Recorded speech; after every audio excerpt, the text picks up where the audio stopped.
Chapitre 16. Aucune objection n'ayant été faite à la partie projetée, la voiture emporta le lendemain soir à Meryton Monsieur Collins et ses 5 cousines. En entrant au salon, ces demoiselles eurent le plaisir d'apprendre que Monsieur Wickham avait accepté l'invitation de leur oncle et qu'il était déjà arrivé. Cette nouvelle donnée, tout le monde s'assit et Monsieur Collins put regarder et louer à son aise ce qui l'entourait. Frappé par les dimensions et le mobilier de la pièce, il déclara qu'il aurait presque pu se croire dans la petite salle où l'on prenait le déjeuner du matin à Rosings. Cette comparaison ne produisait pas d'abord tout l'effet qu'il en attendait, mais quand il expliqua ce que c'était que Rosings, quelle en était la propriétaire et comment la cheminée d'un des salons avait coûté 800 livres à elle seule, Mrs. Phillips comprit l'honneur qui lui était été fait et aurait pu entendre comparer son salon à la chambre de la femme de charge sans être trop froissée. Monsieur Collins s'étendit sur l'importance de Lady Catherine et de son château, en ajoutant quelques digressions sur son modeste presbytère et les améliorations qu'il tâchait d'y apporter, et il ne tarit pas jusqu'à l'arrivée des messieurs. Mrs. Phillips l'écoutait avec une considération croissante. Quant aux jeunes filles, qui ne s'intéressaient pas aux récits de leurs cousins, elles trouvèrent l'attente un peu longue, et ce fut avec plaisir qu'elles virent enfin les messieurs faire leur entrée dans le salon. En voyant paraître Monsieur Wickham, Elisabeth pensa que l'admiration qui lui avait inspiré à leur première rencontre n'avait rien d'exagéré. Les officiers du régiment de Meryton étaient pour la plupart des gens de bonne famille, et les plus distingués d'entre eux étaient présents ce soir-là, mais M. Wickham ne leur était pas moins supérieur par l'élégance de sa personne et de ses manières qu'ils ne l'étaient eux-mêmes au gros oncle Phillips qui entrait à leur suite en répandant une forte odeur de Porto.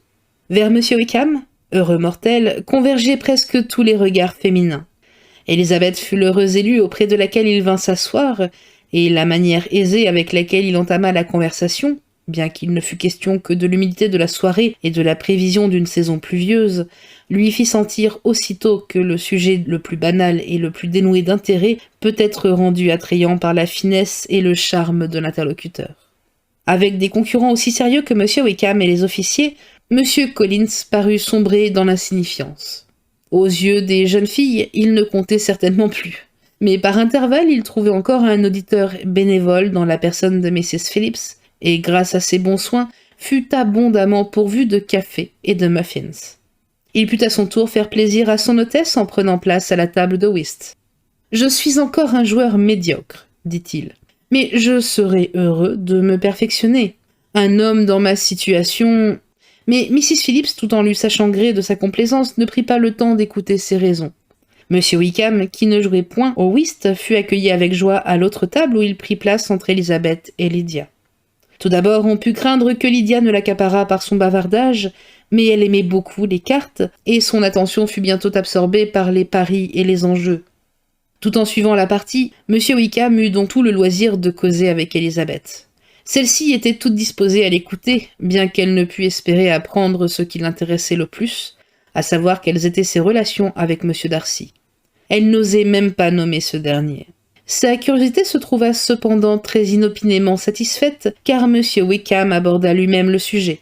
Il s'informa de la distance qui séparait Netherfield de Meryton, et sur la réponse d'Elisabeth, demanda avec une légère hésitation depuis quand y séjournait M. Darcy.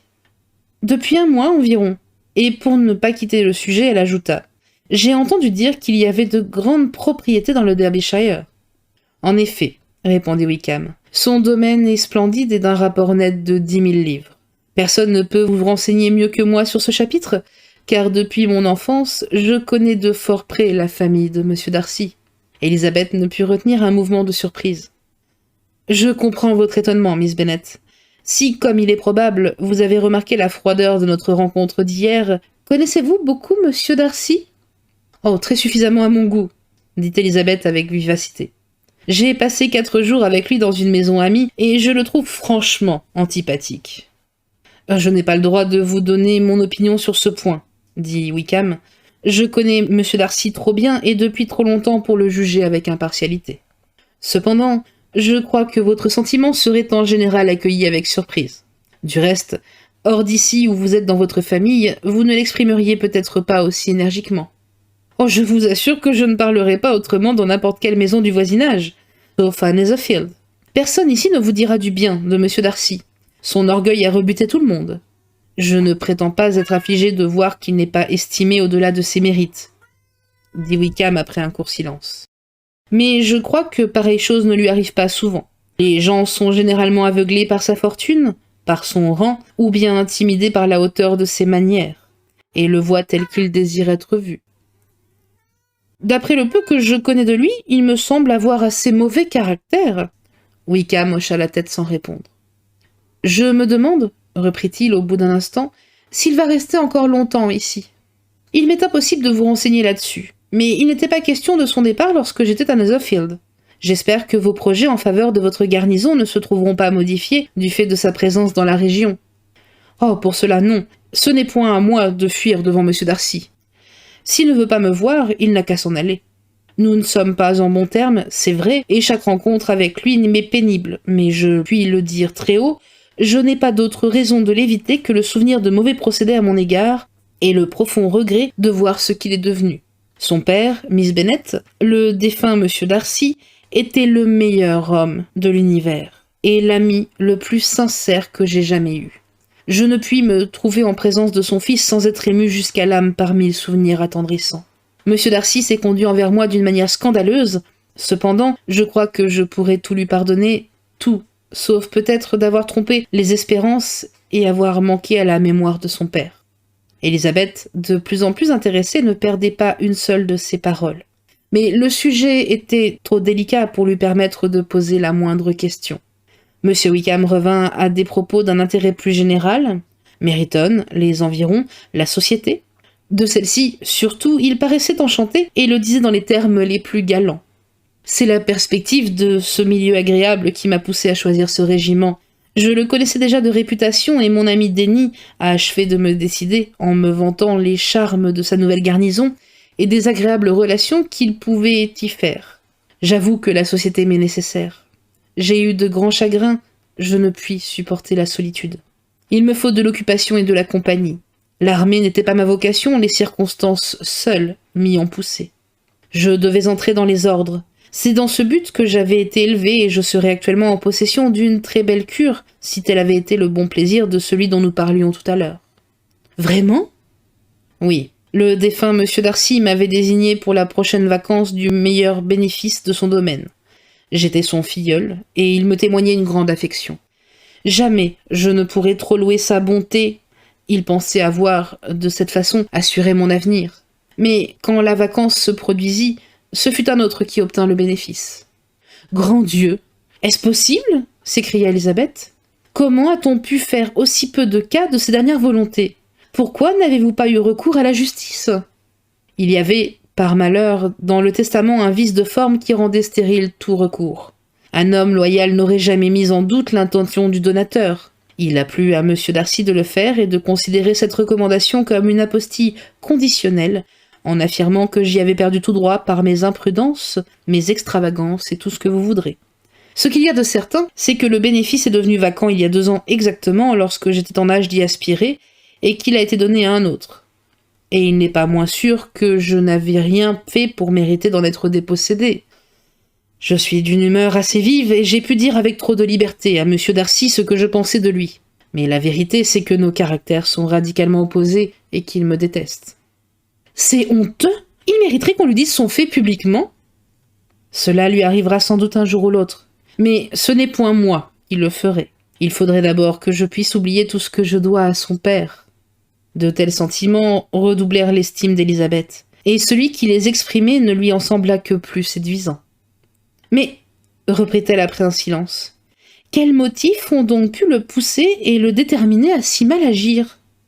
Une antipathie profonde et tenace à mon égard, une antipathie que je suis forcée, en quelque mesure, d'attribuer à la jalousie. Si le père avait eu moins d'affection pour moi, le fils m'aurait sans doute mieux supporté. Mais l'amitié vraiment peu commune que son père me témoignait l'a, je crois, toujours irrité. Il n'était point homme à accepter l'espèce de rivalité qui nous divisait et la préférence qui m'était souvent manifestée. Je n'aurais jamais cru M. Darcy aussi vindicatif. Tout en n'éprouvant aucune sympathie pour lui, je ne le jugeais pas aussi mal. Je le supposais bien rempli de dédain pour ses semblables, mais je ne le croyais pas capable de s'abaisser à une telle vengeance, de montrer tant d'injustice et d'humanité. Elle reprit après quelques minutes de réflexion. Je me souviens cependant qu'un jour, à Netherfield, il s'est vanté d'être implacable dans ses ressentiments et de ne jamais pardonner. Quel triste caractère! Je n'ose m'aventurer sur ce sujet, répliqua Wickham. Il me serait trop difficile d'être juste à son égard. De nouveau, Élisabeth resta un moment silencieuse et pensive, puis elle s'exclama. Traiter ainsi le filleul, l'ami, le favori de son père? Elle aurait pu ajouter un jeune homme aussi sympathique. Elle se contenta de dire. Et de plus un ami d'enfance? Ne m'avez-vous pas dit que vous aviez été élevés ensemble? Nous sommes nés dans la même paroisse, dans l'enceinte du même parc. Nous avons passé ensemble la plus grande partie de notre jeunesse, partageant les mêmes jeux, entourés des mêmes soins paternels. Mon père, à ses débuts, avait exercé la profession où votre oncle Phillips semble si bien réussir. Mais il l'abandonna pour rendre service au défunt Monsieur Darcy et consacrer tout son temps à diriger le domaine de Pemberley. Monsieur Darcy avait pour lui une haute estime et le traitait en confident et en ami. Il a souvent reconnu tous les avantages que lui avait valu l'active gestion de mon père. Peu de temps avant sa mort, il lui fit la promesse de se charger de son avenir, et je suis convaincu que ce fut autant pour acquitter une dette de reconnaissance envers mon père que par affection pour moi. « Que tout cela est extraordinaire !» s'écria Élisabeth. « Je m'étonne que la fierté de Monsieur Darcy ne l'ait pas poussé à se montrer plus juste envers vous, que l'orgueil, à défaut d'un autre motif, ne l'ait pas empêché de se conduire malhonnêtement, car c'est une véritable malhonnêteté dont il s'agit là. »« Oui, c'est étrange, » répondit Wickham, « car l'orgueil, en effet, inspire la plupart de ses actions, et c'est ce sentiment, plus que tous les autres, qui le rapproche de la vertu. Mais nous ne sommes jamais conséquents avec nous-mêmes, et dans sa conduite à mon égard, il a cédé à des impulsions plus fortes encore que son orgueil. Pensez-vous qu'un orgueil aussi détestable puisse jamais le porter à bien agir? Certainement. C'est par orgueil qu'il est libéral, généreux, hospitalier, qu'il assiste à ses fermiers et secourt les pauvres. L'orgueil familial et filial, car il a le culte de son père, est la cause de cette conduite. La volonté de ne pas laisser se perdre les vertus traditionnelles et l'influence de sa maison à Pemberley est le mobile de tous ses actes. L'orgueil fraternel renforcé d'un peu d'affection fait de lui un tuteur plein de bonté et de sollicitude pour sa sœur. Et vous l'entendrez généralement vanter comme le frère le meilleur et le plus dévoué. Quelle sorte de personne est Miss Darcy? Wickham hocha la tête. Je voudrais vous dire qu'elle est aimable. Il m'est pénible de critiquer une Darcy. Mais vraiment, elle ressemble trop à son frère. C'est la même excessive fierté. Enfant, elle était gentille et affectueuse, et me témoignait beaucoup d'amitié. J'ai passé de nombreuses heures à l'amuser. Mais aujourd'hui, je ne suis plus rien pour elle. C'est une belle fille de 15 ou 16 ans, très instruite, m'a-t-on dit. Depuis la mort de son père, elle vit à Londres avec une institutrice qui dirige son éducation. Élisabeth, à diverses reprises, essaya d'aborder d'autres sujets, mais elle ne put s'empêcher de revenir au premier. « Je suis étonnée, dit-elle, de l'intimité de M. Darcy avec M. Bingley. Comment M. Bingley, qui semble la bonne humeur et l'amabilité personnifiée, a-t-il pu faire son ami d'un tel homme? Comment peuvent-ils s'entendre? Connaissez-vous M. Bingley? » Nullement. C'est un homme charmant. Il ne connaît sûrement pas M. Darcy sous son vrai jour. C'est probable. Mais M. Darcy peut plaire quand il le désire. Il ne manque pas de charme ni de talent. C'est un fort agréable causeur quand il veut s'en donner la peine. Avec ses égaux, il peut se montrer extrêmement différent de ce qu'il est avec ses inférieurs. Sa fierté ne l'abandonne jamais complètement, mais dans la haute société, il sait se montrer large d'idées, juste, sincère, raisonnable, estimable, et peut-être même séduisant, en faisant la juste part due à sa fortune et à son extérieur. La partie de whist avait pris fin. Les joueurs se regroupèrent autour de l'autre table, et M. Collins s'assit entre Elizabeth et Mrs. Phillips. Cette dernière lui demanda si la chance l'avait favorisé. Non, il avait continuellement perdu, et comme elle lui en témoignait son regret, il l'assura avec gravité que la chose était sans importance. Il n'attachait à l'argent aucune valeur, et il la priait de ne pas s'en affecter. « Je sais très bien, madame, lorsqu'on s'assied à une table de jeu, l'on doit s'en remettre au hasard. Et mes moyens, c'est heureux, me permettent de perdre 5 shillings. Beaucoup, sans doute, ne peuvent en dire autant, mais grâce à Lady Catherine de Bourse, je puis regarder avec indifférence de pareils détails. » Ces mots attirèrent l'attention de M. Wickham. Et après avoir considéré M. Collins un instant, il demanda tout bas à Elizabeth si son cousin était très intime avec la famille de Bowles. « Lady Catherine lui a fait récemment donner la cure de Hunsford, répondit-elle. Je ne sais pas du tout comment M. Collins a été présenté à cette dame, mais je suis certaine qu'il ne la connaît pas depuis longtemps. Vous savez sans doute que Lady Catherine de Bowles et Lady Anne Darcy étaient sœurs, et que par conséquent, Lady Catherine est la tante de M. Darcy. »« Non. Vraiment ? J'ignore toute la parenté de Lady Catherine. J'ai entendu parler d'elle avant-hier pour la première fois. Sa fille, Miss de Bowles, est l'héritière d'une énorme fortune, et l'on croit généralement qu'elle et son cousin réuniront les deux domaines. » Cette information fit sourire Elizabeth, qui pensa à la pauvre Miss Bingley. À quoi serviraient tous ces soins, l'amitié qu'elle affichait pour la sœur, l'admiration qu'elle montrait pour le frère, si celui-ci était déjà promis à une autre? Monsieur Collins, remarqua-t-elle, dit beaucoup de bien de Lady Catherine et de sa fille. Mais d'après certains détails qu'il nous a donnés sur sa grâce, je le soupçonne de se laisser aveugler par la reconnaissance, et sa protectrice me fait l'effet d'être une personne hautaine et arrogante. Je crois, répondit Wickham, qu'elle mérite largement ces deux qualificatifs. Je ne l'ai pas revue depuis des années, mais je me rappelle que ses manières avaient quelque chose de tyrannique et d'insolent qui ne m'a jamais plu. On vante la fermeté de son jugement, mais je crois qu'elle doit cette réputation pour une part à son rang et à sa fortune, pour une autre à ses manières autoritaires et pour le reste à la fierté de son neveu qui a décidé que tous les membres de sa famille étaient des êtres supérieurs. Elizabeth convint que c'était assez vraisemblable, et la conversation continua de la sorte jusqu'à l'annonce du souper qui, en interrompant la partie de cartes, rendit aux dames leur part des attentions de M. Wickham. Toute conversation était devenue impossible dans le brouhaha du souper de Mrs. Phillips, mais M. Wickham se rendit agréable à tout le monde. Tout ce qu'il disait était si bien exprimé, et tout ce qu'il faisait était fait avec grâce. Elizabeth partit l'esprit rempli de M. Wickham. Pendant le trajet du retour, elle ne pensa qu'à lui et à tout ce qu'il lui avait raconté. Mais elle ne put même pas mentionner son nom, car ni Lydia, ni M. Collins ne cessèrent de parler une seule seconde. Lydia bavardait sur la partie de cartes, sur les fiches qu'elle avait gagnées et celles qu'elle avait perdues. Et M. Collins avait tant à dire de l'hospitalité de M. et de Mrs. Phillips, de son indifférence pour ses pertes au jeu, du menu du souper, de la crainte qu'il avait d'être de trop dans la voiture, qu'il n'avait pas terminé lorsqu'on arriva à Longbourn.